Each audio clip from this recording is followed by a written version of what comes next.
Place almost everybody has heard of, but where most outsiders have never been. The nation's largest black ghetto, its worst slum, and perhaps its largest breeding ground for crime on the streets. The caller said a man was shot on the third floor. Broken families, rampant street crime, street gangs, and the worst plague of all, drug addiction. They killed him coming out of 140th At night, to walk down certain streets in Harlem is not merely frightening, it's totally reckless. You don't know when the police are gonna come up behind you. You don't know when someone's gonna try to kill you. Did I kill Rich? And yes, I killed There are 500,000 heroin addicts in the United States. Half of them lived in New York City, and half of those lived in Harlem. The use of heroin has grown until today its use is described as epidemic.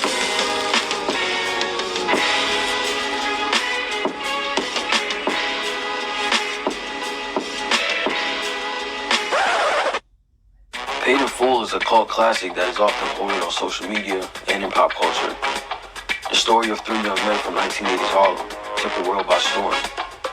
Ace, Mitch, and Rico, played by Wood Harris, Mekhi Phifer, and rapper Cameron, was a representation of AZ Faison, Richard Porter, and Alpo Martinez. I'm about to.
The total sales would exceed $51 million a year. How much are you using now every day? Now would run me every bit of about $40 to $70, $40 to $75 actually. Now, where do you get that bread? Whatever way I can, actually. Well, do you rip off people too? Now, you got to tell me straight. Yeah, well, like, hey, if I have to. How much are you using now every day? About $150 now, about anywhere from 55 to 60 a quarter. Now, that's an awful lot of money. Some people don't get paid that much money in a whole week. Where are you getting it from? Yeah, well, I boost. Boosting is stealing, layman's terms, weighing like, Who do you steal from? anywhere and everywhere. Last time I stole was day before yesterday. Your girlfriend here is a prostitute, and she turns the money over to you.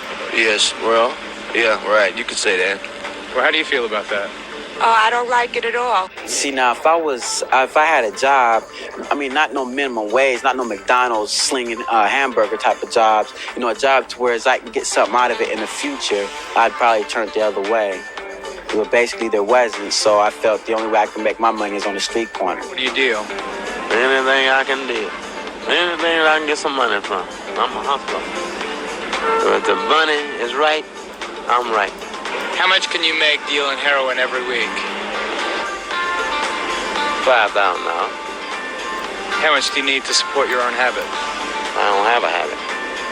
You mean you don't have a habit and you're still dealing heroin? That's where the money's at. Don't you feel bad about that? I don't feel bad. Know why? Why? It's a dog-eat-dog world. And society as we know it now is to get money. Any way you can get it. The more money, if you got enough money, there ain't no limit to the things you can do. Well, how many people get hurt by you doing that? How many people just get strung out on dope by your dealing? That's their problem. That's their problem. Harlem kingpins such as Nicky Barnes and Frank Lucas had Harlem in the chokehold with their fluctuation of drugs during the 70s. Heroin became an issue quickly, and former President Richard Nixon declared the war on drugs. America's public enemy number one in the United States is drug abuse. In order to fight and defeat this enemy, it is necessary to wage a new all-out offensive. Here is heroin, this white powder. Addicts usually liquefy it and inject it into a vein. About 50% of the heroin addicts live in New York City, and an estimated 80% of the known addicts in New York City live here. They live in Spanish or colored Harlem. They live in tenements on dirty streets. And they buy heroin on street corners like this one at 118th Street and Madison Avenue. From a truck parked across the street, we observe the activity here. Whose stuff is it? Is it any good? Very good. Yeah? Very good. It's the best thing out here. You know how things are out here. You got one with you? Yeah, I got one on. Get some money ready, okay? 25, right? In the neighborhood, we questioned this boy. He is only 12 years old. How do you know they're selling heroin on the corner? I have seen people go and they have told me. Have you ever seen school children buy heroin on that corner? Yes. How old would those children be? My age and a little older. Around 12 or a little older? Yes. A young rich watched his neighborhood being decimated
AZ had Rich's trust. He would store weapons and drugs in the cleaners while Rich had to run errands. AZ's loyalty cost him his job, which led to him turning to the streets full-time. For the next few years, Rich, LA, and AZ will become the new faces of Harlem, frequenting local spots, notably the Rooftop. There are 269 street gangs in this city. 36 of them are in Harlem. Ask the folks in the neighborhood about them and you'll get two stories. To some, they're the new vigilantes, scouring the streets, preying on the dope dealers that prey on the people. To others, the gangs are just so many more muggers, thieves, and bullies, ruling neighborhood territories like feudal warlords, only adding to the problems of the block. How do you feel looking down on Harlem instead of being on the streets? I don't know, it's better to be on the roof because on the street is too much trouble. Too many things going on in the street. In 1983, Scarface came out in theaters, and they were heavily influenced by what was shown, as for millions of black children across the nation at the time. It taught you the game, bro. If you didn't know, now you know. Now you know, bro. It definitely blew a lot of people's minds. You feel me? Hypnotized a lot of people, bro. And next thing you know, I'm in the game, bro. I'm in the game. Overnight success.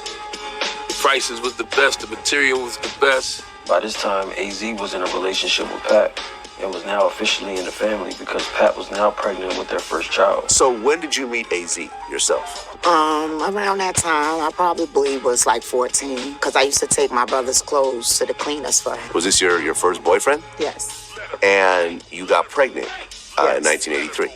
Yes. And how old were you? 17. 17 years old, still in high school. Yes. And then they had to talk like, yeah, my sister's pregnant, what you gonna do? And he said, be a father. So Rich gave his blessing? Yeah, to a degree. I mean, he was mad, but by the time people saw that I was pregnant, it was nothing no one could do. Yeah, what are you gonna do about it? You're gonna take care of my sister, and that was how it went. In 1984, LA was tragically killed at the Rooftop, and Harlem was shaken by his death. Rich had a difficult time accepting LA's death, which resulted in a shootout that landed him in prison in 1985.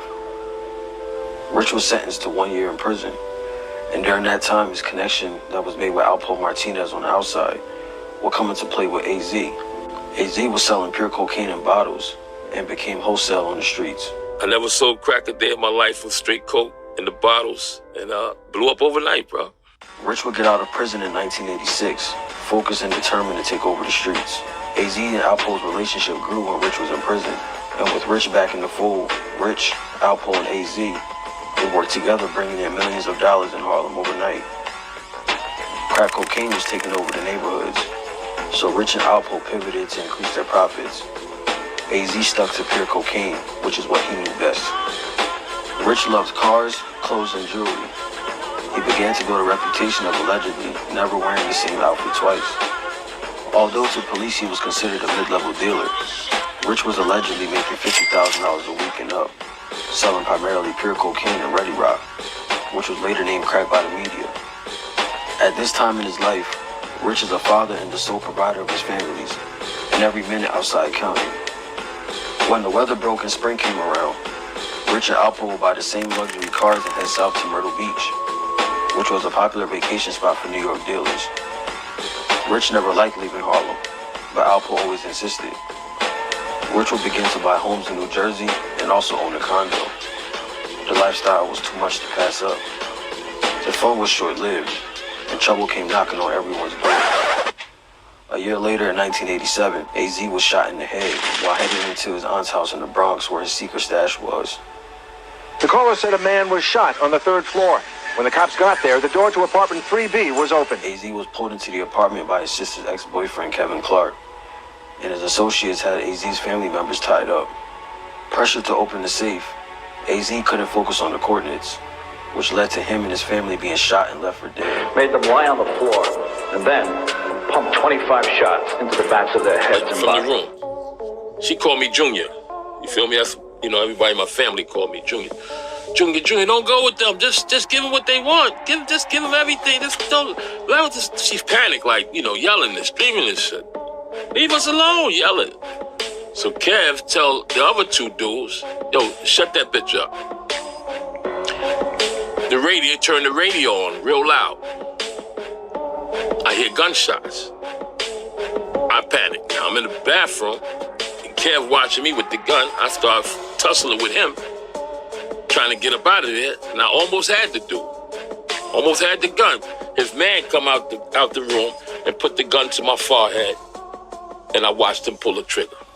AZ survived the shooting, but was forced to cooperate with investigators after a threat to his freedom was proposed if he survived and kept quiet. Rich, Alpo, and their crew waited outside of Kevin's home to retaliate for what he had done, but they weren't able to catch up with him. AZ would tell Rich to leave the situation alone because the feds were watching him. AZ would tell Rich that he was leaving the game and moving on with his life. Rich wished him well and continued selling drugs on the streets, and he would often give work to dealers he had a relationship with on consignment, which led to his finances dropping from time to time. Alpo would branch off from Harlem after visiting Virginia Beach during one of his summer trips, where he connected with dealers from Washington, D.C. Rich chose to remain in Harlem, although Alpo insisted that he come to D.C. with him. Tragedy will also hit Rich, as his little brother Donnell became a casualty of his brother's acts.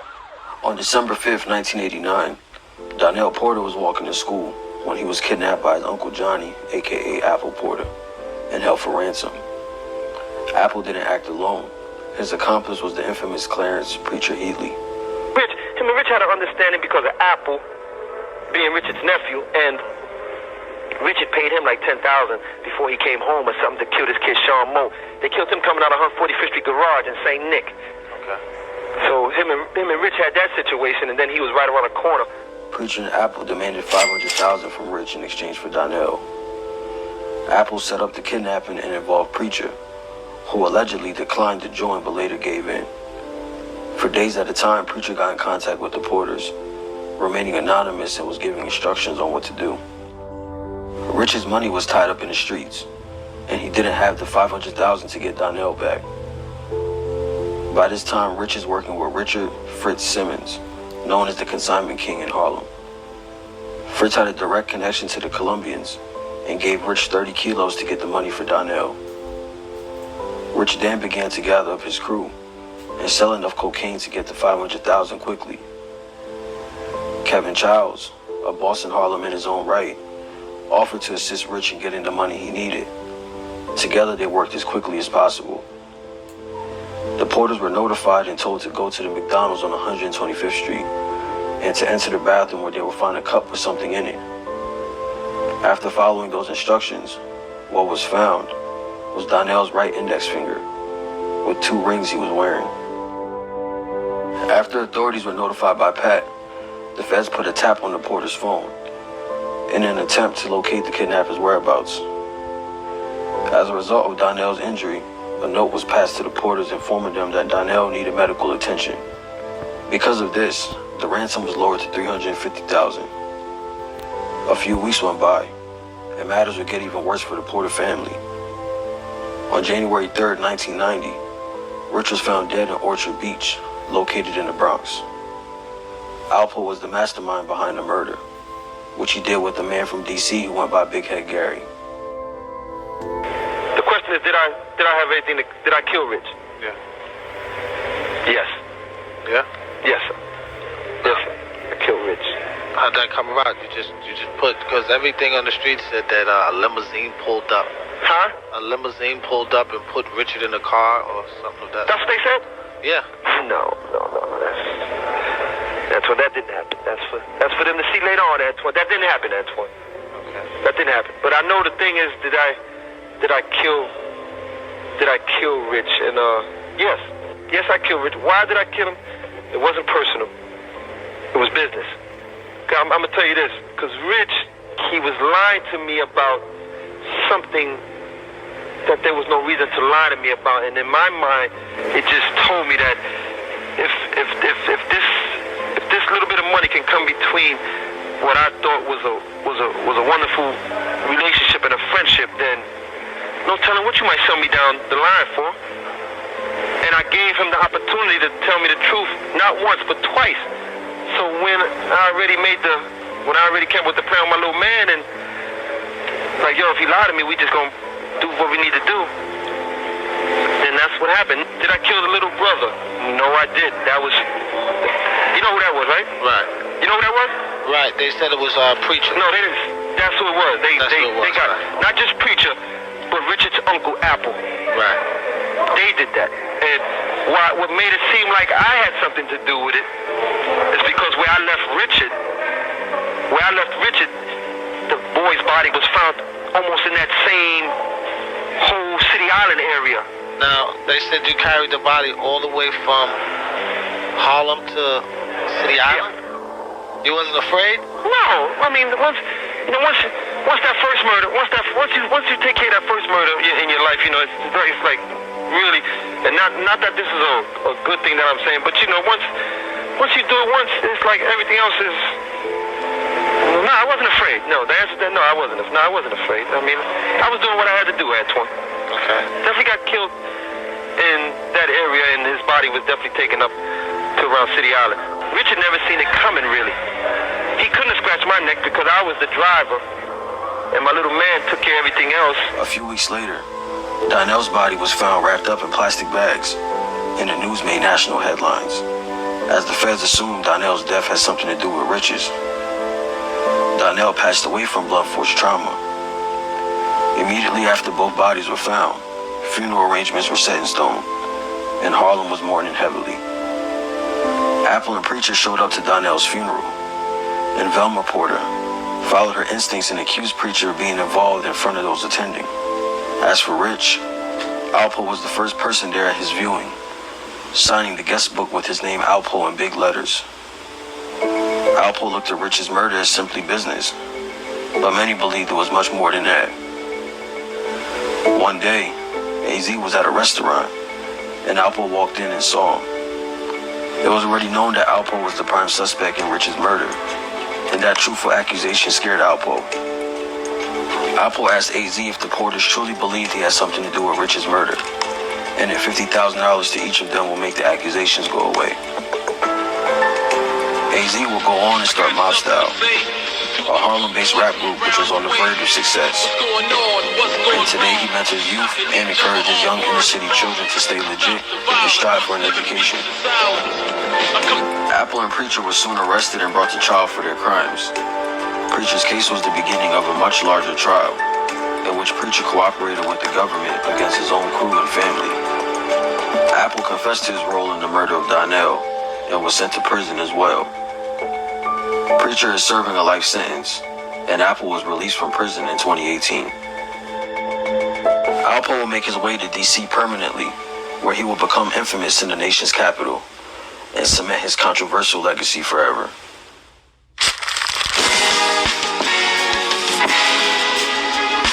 Hit the subscribe button and follow my social media accounts on Twitter and Instagram. Thanks for watching.